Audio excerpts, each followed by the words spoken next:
आज देश भर में किसानों का प्रदर्शन, राजभवनों के बाहर करेंगे प्रदर्शन। दिल्ली में बंद रहेंगे 3 मेट्रो स्टेशन, चंडीगढ़ कूच करेंगे 32 संगठन।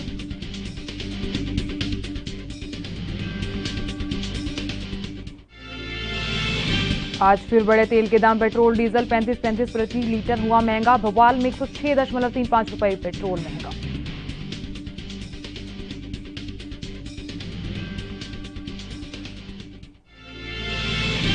आज पीएम मोदी करेंगे रामनगरी के विकास की वर्चुअल समीक्षा, देखेंगे अयोध्या का विजन डॉक्यूमेंट। 1200 एकड़ में बनेगी वैदिक सिटी, यूपी के सीएम योगी भी रहेंगे मौजूद।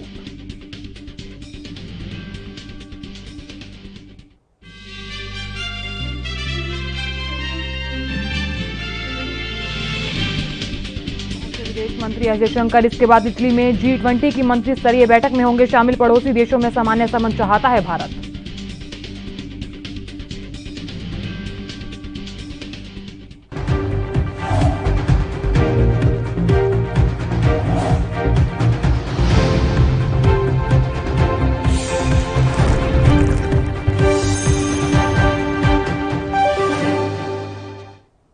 नमस्कार, एनबी न्यूज देख रहे हैं। यहां पर मैं हूं आपके साथ साधना बत्रा। शुक्रवार को भारतीय घरेलू बाजार में पेट्रोल डीजल की कीमतें स्थिर रहने के बाद शनिवार को एक बार फिर भाव में इजाफा हुआ है। तो यहां तेल कंपनियों ने आज यानी 26 जून को पेट्रोल डीजल के दामों में जबरदस्त इजाफा किया है। वहीं दिल्ली की बात करें तो दिल्ली में पेट्रोल 35 प्रति लीटर महंगा हुआ और डीजल 35 रुपए प्रति लीटर महंगा हो गया है। और यहाँ इस बढ़ोतरी के साथ अगर बात करें तो दिल्ली में पेट्रोल 98.11 रुपए प्रति लीटर पर पहुंच गया और डीजल की बात करें तो 88.65 रुपए प्रति लीटर पर पहुंच गया है। और शुक्रवार को तेल की कीमतों में स्थिरता के कारण दिल्ली में पेट्रोल 97.76 रुपए प्रति लीटर और डीजल की बात करें तो 88.30 रुपए लीटर पर रहा। लेकिन यहाँ गुरुवार की बात कर लेते हैं, पेट्रोल 26 पैसे प्रति लीटर और डीजल 27 पैसे प्रति लीटर महंगा हुआ था। और इस बढ़ोतरी के साथ पूरे देश में इन पेट्रोलियम उत्पादों के रेट नई ऊंचाई पर पहुंच गए हैं।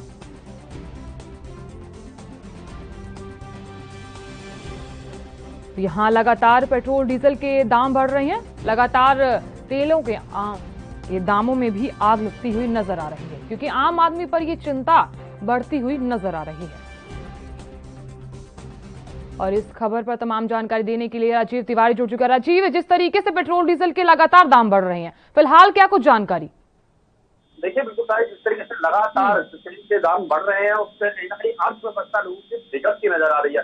तो जिस तरीके से पेट्रोल डीजल के दाम बढ़ रहे हैं, तो उससे ट्रांसपोर्टेशन महंगा होता समझ आ रहा है। ट्रांसपोर्टेशन के द्वारा जो रोजमर्रा की जो चीजें हैं वो लगातार नहीं और जनता बिल्कुल परेशान होती नजर आ रही है, क्योंकि लगातार कोरोना काल की वजह से लोगों के पास जॉब नहीं है, काम नहीं है और बिजनेस बिल्कुल ठप हो चुके हैं। मगर जिस तरीके से पेट्रोल डीजल के दाम बढ़ रहे हैं, तो लगता है कि सिर्फ जनता के ऊपर ही मार पड़ रही है, क्योंकि जो बड़े अधिकारी हैं या बड़े जो लोग हैं उनके ऊपर तो अर्थव्यवस्था इतनी खराब नहीं होती, मगर जनता की अर्थव्यवस्था बिल्कुल चौपट हो चुकी है। जी बिल्कुल राजीव, सही कहा आपने कि आम जनता पर साफ तौर पर असर पड़ रहा है, क्योंकि अगर कोई जॉब वाला है तो उस पर भी असर दिखाई दे रहा है, व्यापारी है उस पर भी असर दिखाई दे रहा है, क्योंकि जिस तरीके से पेट्रोल डीजल के दाम बढ़ रहे हैं, आम जनता के लिए भी चिंता का विषय है। अब इसका साफ तौर पर समाधान क्या?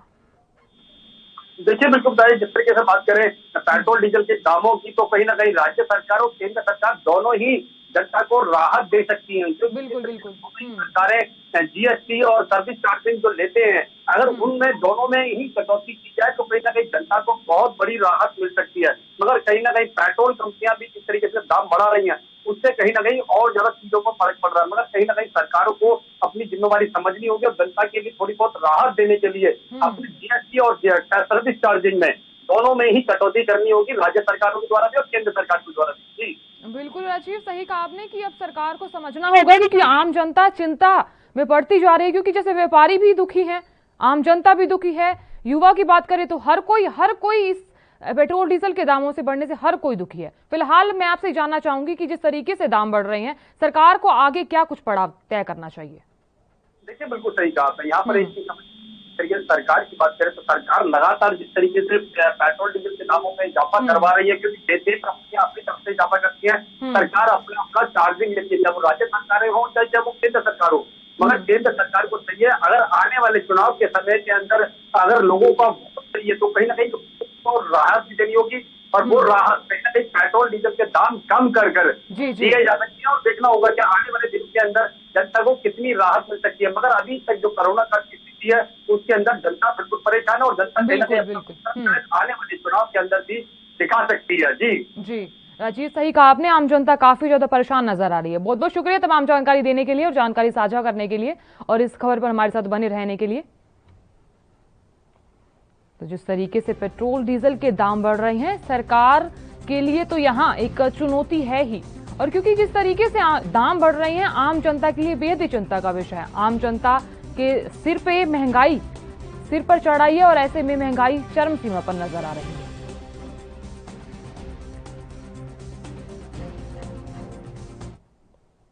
उधर पीएम मोदी आज अयोध्या के विकास कार्यों की समीक्षा करेंगे। पीएम मोदी और यूपी के CM Yogi Adityanath video conferencing के जरिए जुड़ेंगे। तो यहां पीएम मोदी समीक्षा बैठक में अयोध्या के विकास का विजन डॉक्यूमेंट देखेंगे। साथ ही अब तक किए गए कार्यों की समीक्षा की जाएगी और बैठक सुबह 11 बजे वीडियो कॉन्फ्रेंसिंग के जरिए होगी। पीएम मोदी के अलावा अन्य 13 सदस्य इस बैठक में शामिल होंगे। बताते चले कि सीएम योगी लखनऊ अपने आवास से वर्चुअल माध्यम से जुड़े।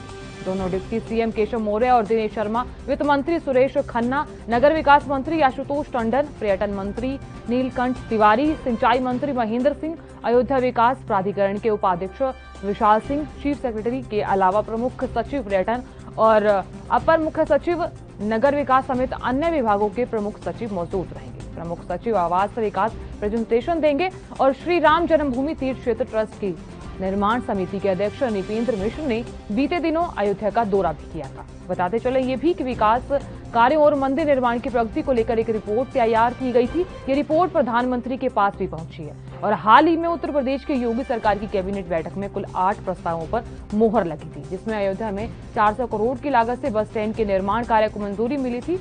और वहीं अयोध्या की बात करें तो अयोध्या में पीपीपी मोड़ पर 400 करोड़ की लागत से बस स्टैंड का निर्माण कराया जाएगा। इंटरस्टेट टर्मिनल इस बस स्टैंड पर आने वाले लोगों को जाम से बचाने के लिए करीब 1.5 किलोमीटर का फ्लाईओवर भी बनाया जाएगा। और इसी के साथ आपको ये भी बता दें कि अयोध्या में सुल्तानपुर मार्ग नए एयरपोर्ट को जोड़ता है। इस पर ट्रैफिक जाम से बचने के लिए यहाँ 4 लेन फ्लाईओवर को भी मंजूरी मिली है। यहाँ बनने वाले बस अड्डे के लिए जमीन की अड़चन दूर करने के लिए संस्कृति विभाग अपनी 9 एकड़ जमीन परिवहन विभाग को देगा। पीएम मोदी आज अयोध्या के विकास कार्यों की समीक्षा करेंगे और उनके साथ सीएम योगी आदित्यनाथ भी मौजूद रहेंगे। बड़ी जानकारी आपको ये भी दे दें कि पीएम मोदी और यूपी के सीएम आदित्यनाथ वीडियो कॉन्फ्रेंसिंग के जरिए जुड़ेंगे। पीएम मोदी समीक्षा बैठक में अयोध्या के विकास का विजन डॉक्यूमेंट भी देखेंगे और इसके साथ आज वर्चुअल समीक्षा बैठक होने वाली है। तो यहाँ पीएम मोदी और यूपी के सीएम योगी आदित्यनाथ नए मास्टर प्लान पर चर्चा करेंगे। तो यहाँ अयोध्या में जिस तरीके से विकास कार्य किए जा रहे हैं उस पर भी आज चर्चा की जा सकती है। आगे क्या कुछ रणनीति है, इस पर भी चर्चा की सकती है।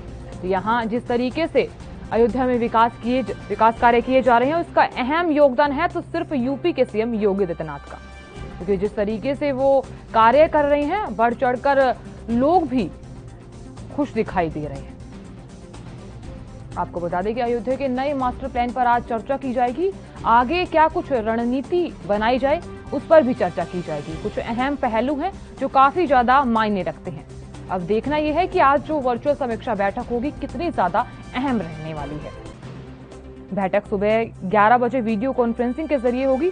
पीएम मोदी के अलावा अन्य 13 सदस्य बैठक में शामिल होंगे। यहाँ आगे क्या कुछ चर्चा करनी है इस पर बातचीत की जाएगी। देखिए, अयोध्या के नए मास्टर प्लान पर आज चर्चा की जाएगी और आपको ये भी बता दें कि 11 बजे ये बैठक होगी। कुछ अहम पहलू हैं उन पर और कुछ अहम मुद्दे हैं उन पर आज चर्चा की जाएगी। आपको बता दें, हाल ही में उत्तर प्रदेश की योगी सरकार की कैबिनेट बैठक में कुल 8 प्रस्तावों पर मोहर लगी थी, जिसमें अयोध्या में 400 करोड़ की लागत से बस स्टैंड के निर्माण कार्य को भी मंजूरी मिली थी।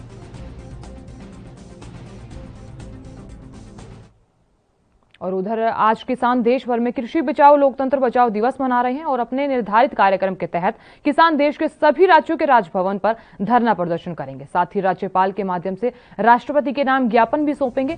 आपको बड़ी जानकारी ये भी दे दें कि 26 नवंबर से दिल्ली की सीमाओं पर अपनी मांगों के समर्थन में किसान प्रदर्शन कर रहे हैं। 26 जनवरी को हुई हिंसा के बाद सुरक्षा के लिहाज से सभी एहतियात बरते जा रहे हैं। दिल्ली मेट्रो ने किसान आंदोलन की आशंका के मद्देनजर येलो लाइन पर शनिवार को 4 घंटे के लिए 3 मुख्य स्टेशन बंद रखने का ये बड़ा निर्णय लिया है। विश्वविद्यालय, सिविल लाइंस और विधानसभा स्टेशन जनता के लिए सुबह 10 बजे से दोपहर 2 बजे तक बंद रहेंगे। दिल्ली मेट्रो की बात करें तो यहां रेल निगम और पुलिस ने एहतियात के तौर पर सुरक्षा कदम उठाए हैं।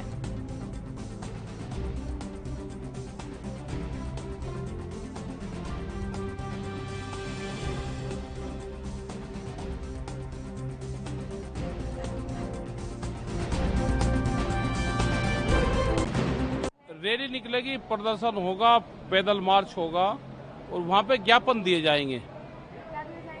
ज्ञापन अपना जो डिमांड नोट है वो देंगे कि वो राष्ट्रपति के पास पहुंचे। तो ये प्रोटेस्ट तरीके से होगा? हाँ नहीं, अपनी बात तो कहेंगे, जब लोग जाएंगे तो अपनी बात तो कहेंगे। तो कैसे जा रहे हैं? ट्रैक्टर? नहीं, ट्रैक्टर से नहीं, वो वैसे ही जाएंगे, शांतिपूर्ण तरीके से जाएंगे। तो किस तरीके से इसको ऑर्गेनाइज किया जा रहा है सर? ये तो पूरे देश भर में है। वहाँ की स्टेट अपने तरीके से कर रही है, कोई ट्रैक्टर से कर रहा, कोई गाड़ी से कर रहा, कोई पैदल कर रहा। 7 महीने हो जाएंगे, तो 7 महीने होने के बाद ये प्रदर्शन हो रहा है गवर्नर के वहाँ, और राष्ट्रपति जी से ये है कि उनको दिया जा रहा है। फिर उसके आगे की क्या रणनीति होगी वो फिर बाद में तय करेंगे। राज्यपाल जी को ज्ञापन दिया जाएगा पूरे भारत में। ज्यादा भीड़ भाड़ नहीं, 5 आदमी देंगे, बस ज्यादा नहीं, 5 आदमी जाएंगे। हर राजभवन के आगे 5 लोग होंगे। हाँ, 5 लोग राज्यपाल जी को ज्ञापन दिया जाएगा और इसी माध्यम में दिया जाएगा। भाई वहाँ किसान इस तरह से 7 महीने हो गए किसान बैठे और उनकी कुछ सुनवाई नहीं हो रही। वे राष्ट्रपति जी को कहेंगे तो राष्ट्रपति जी सर्वोच्च पद है उन पर, पूरे भारत के प्रथम नागरिक है वे। हम यही चाह रहे, बातचीत होनी चाह और जो समस्या है इनका समाधान हो। हमारा कोई उद्देश्य है वैसा नहीं, कोई एक भाई न हमारा कोई लड़ाई झगड़े का उद्देश्य है। ठीक है, किसानों पर तरह तरह के आरोप भी लग लिए, इन्हें पता नहीं किन किन नामों तो नवाजा गया, कभी आतंकवादी, कभी खालिस्तानी, कभी पता नहीं किस तरह से आंदोलन जीवी, परजीवी, पता नहीं किस तरह के किसान भी फिर भी उन्हें ऐसे ही टाल दे, भाई चलो कोई बात नहीं, जैसे जिसे बुद्धि हो। तो आज भारत का किसान बड़ा संकट के दौर तक गुजर रहा। किस तरह से सरकार उन्हें सहूलियत दे और हमारी जो कृषि है, खेती है, ये हमारी बची रहे। उधर ट्विटर और सरकार के बीच जारी तनातनी में अब एक और सिलसिला जुड़ गया है। ट्विटर ने अमेरिकी कानून का हवाला देकर केंद्रीय सूचना प्रौद्योगिकी मंत्री रविशंकर प्रसाद का ट्विटर अकाउंट 1 घंटे के लिए ब्लॉक कर दिया।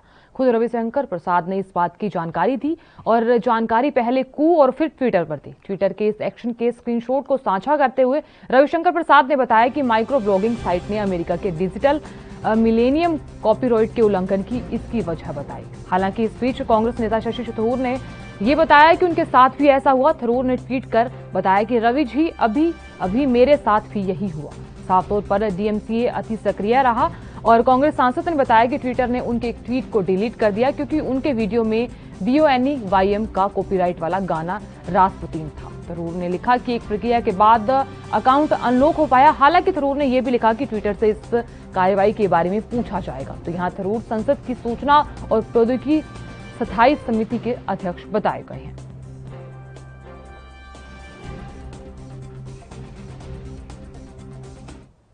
और यहां लेंगे छोटा सा ब्रेक, जल्द हाजिर होंगे।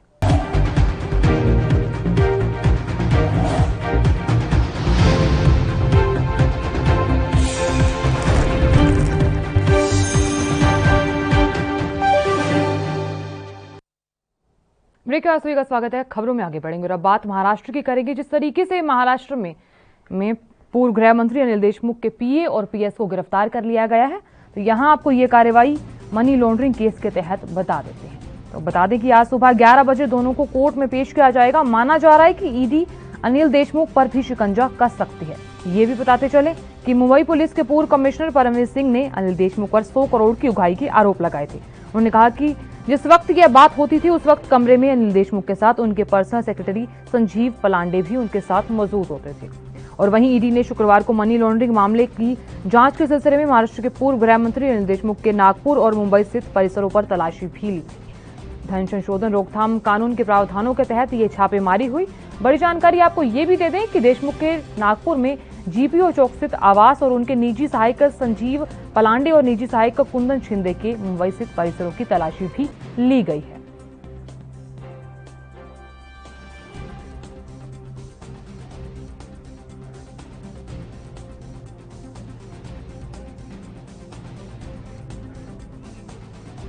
और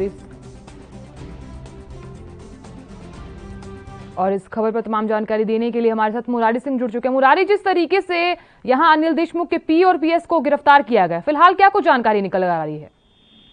देखिए, जिस तरीके से ईडी ने मुंबई सहित महाराष्ट्र में कुल 5 ठिकानों पर छापेमारी की थी और उस छापेमारी के दरमियान तो उनके पीए थे, उनके और जो पीएस थे संजीव पलांडे और जो पीए थे कुंदन शिंदे, इनसे पूछताछ की गई। लेकिन इन दोनों के जो बयान थे, जो स्टेटमेंट थे, वो कहीं न कहीं मैच नहीं खा रहे थे और यही वजह था कि ईडी ने उन्हें गिरफ्तार किया है। अब देखना ही होगा कि उन्हें कोर्ट में पेश किया जाता है और कितने दिन का उनसे जो है रिमांड लिया जाता है, क्योंकि ये जो कुंदन है एक सबसे करीबी माना जाता है और पूर्व मंत्री अनिल देशमुख का पीए है और इससे बहुत सारी जानकारी ईडी को मिल सकती है। यही वजह है कि ईडी ने इन्हें गिरफ्तार किया है। जी बिल्कुल मुरारी, जिस तरीके से 11 बजे इन्हें कोर्ट में पेश किया जाएगा, क्या लग रहा है कि क्या कुछ सामने आने वाला है इस केस में? देखिए साधना, ये तो कह पाना मुश्किल है, लेकिन इतना कहना भी गलत नहीं होगा कि अनिल देशमुख की मुश्किलें पूरी तरह से बढ़ चुकी है। क्योंकि पीए की गिरफ्तारी से मतलब साफ होता है कि ईडी के पास कोई ऐसे सबूत, कोई ऐसे दस्तावेज लगे हैं जिसके आधार पर एक गिरफ्तारी हुई है। देखना ही होगा कि 11 बजे जब कोर्ट में पेश किए जाते हैं ये दोनों जो अनिल देशमुख के जो पीए और पीएस हैं, कितने दिन की इनकी कस्टडी मिलती है और उसके बाद ये गिरफ्तारी और किन किन लोगों की होती है, यह देखना होगा। साधना, मुरारी, जिस तरीके से इनके घर की तलाशी ली गई, निजी सहायकों की तलाशी ली गई, इन मामले में क्या कुछ सामने आया? देखिए, अभी तक तो साधना ईडी की तरफ से या उनके जो प्रवक्ता है उनकी तरफ से कोई पक्ष या स्टेटमेंट अभी तक जारी नहीं किया गया है। लेकिन मुंबई के जो उनके ऑफिस और उनके जो बंगला था ज्ञानेश्वरी, वहां पर लगभग 7 घंटे तक 2 ईडी की टीमें ने वहां पर रेड डाली थी और 7 घंटे तक सर्च ऑपरेशन चला। नागपुर की बात करें तो वहां पर 7:45 पर जो ईडी की टीम पहुंची थी वो 3:30 बजे तक जो है कि छानबीन और पूछताछ के साथ तलाशी की है। तो ऐसे में जरूर कोई ऐसे सबूत, जरूर ऐसे कोई दस्तावेज उनके हाथ पे लगे हैं जिसकी वजह से इन दोनों पीए और पीएस की गिरफ्तारी हुई है। जी चलिए मुरारी, बहुत बहुत शुक्रिया तमाम जानकारी देने के लिए और जानकारी साझा करने के लिए। उधर पीडीपी अध्यक्ष महबूबा मुफ्ती ने कहा कि वह खुद तब तक कोई चुनाव नहीं लड़ेंगी जब तक कि जम्मू कश्मीर का विशेष दर्जा बहाल नहीं हो जाता। उनके साथ उन्होंने कहा कि केंद्रीय नेतृत्व को यह सुनिश्चित करने पर ध्यान देना चाहिए कि पूर्ववर्ती राज्य के लोगों के साथ दिल्ली की और दिल की दूरी समाप्त हो। तो यहाँ पूर्व मुख्यमंत्री ने जम्मू कश्मीर पर विशेष दर्जा निरस्त करने के लिए 5 अगस्त 2019 को पारित किए गए आदेशों को हटाने पर जोर दिया। उन्होंने साफ तौर पर कहा कि दमन और उत्पीड़न के योग को समाप्त करना होगा और 5 अगस्त 2019 की बात करें तो यहाँ तब तक विशेष दर्जा समाप्त करने के बाद तत्कालीन जम्मू कश्मीर राज्यों को 2 केंद्र शासित प्रदेशों जम्मू कश्मीर और लद्दाख में विभाजित कर दिया गया था। महबूबा ने कहा कि मैंने कई बार स्पष्ट किया कि मैं केंद्र शासित प्रदेश के तहत कोई चुनाव नहीं लड़ूंगी, लेकिन इसके साथ ही मेरी पार्टी इस तथ्य से भी अवगत है कि हम किसी को राजनीतिक स्थान नहीं लेने देंगे। हमने पिछले साल जिला विकास परिषद का चुनाव लड़ा था। पीडीपी अध्यक्ष ने यह भी कहा कि अगर इसी तरह विधानसभा चुनाव की घोषणा होती है तो पार्टी बैठकर इस बारे में चर्चा करेगी।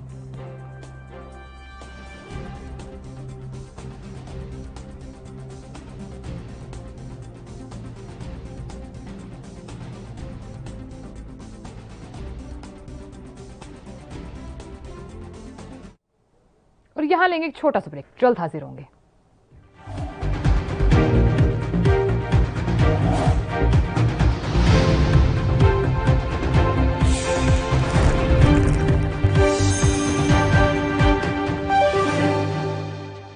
ब्रेक का स्वागत है। चलिए खबरों में आगे बढ़ेंगे, लेकिन उससे पहले वहीं देश के 8 राज्यों महाराष्ट्र, दिल्ली, केरल, पश्चिम बंगाल, आंध्र प्रदेश, छत्तीसगढ़, ओडिशा और तेलंगाना में कोरोना वायरस के खतरनाक वेरिएंट डेल्टा के 50% मामले सामने आए। तो यहाँ चिंता का विषय है, क्योंकि जिस तरीके से कोरोना वायरस की तीसरी लहर की आशंका जताई जा रही है, वहीं वेरिएंट डेल्टा के भी मामले सामने आने लगे हैं। 35 राज्यों के 174 जिलों में डेल्टा वेरिएंट मिल चुका है, और जबकि हाल ही में सामने आए डेल्टा प्लस मामले अब तक 12 राज्यों में सामने आ चुके हैं।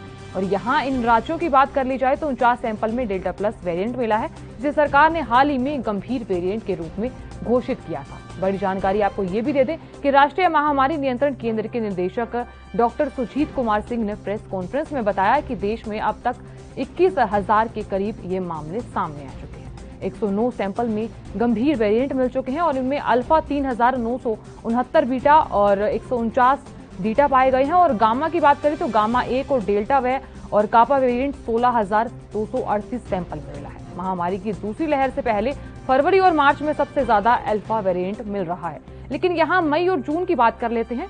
मई और जून में 90% सैंपल में डेल्टा वेरिएंट की पुष्टि हो रही है, और देश में अब तक कोरोना के 120 म्यूटेशन सामने आ चुके हैं। लेकिन उनमें से गंभीर 8 वेरिएंट है जो सबसे ज्यादा भारतीय कोरोना संक्रमितों में मिल रहे हैं। तो यहाँ बात ये नहीं है कि तीसरी लहर आ रही है, बात ये है कि डेल्टा वेरिएंट भी अब सामने आने लगा है। तो यहाँ 14 वेरिएंट के बारे में अभी वैज्ञानिकों को इसके बारे में ज्यादा जानकारी भी नहीं है। एक डेल्टा प्लस वेरिएंट भी है। बीते साल दिसंबर 2020 की बात कर लेते हैं, देश में एक जिले में डेल्टा वेरिएंट से संक्रमित मरीज भी मिला था।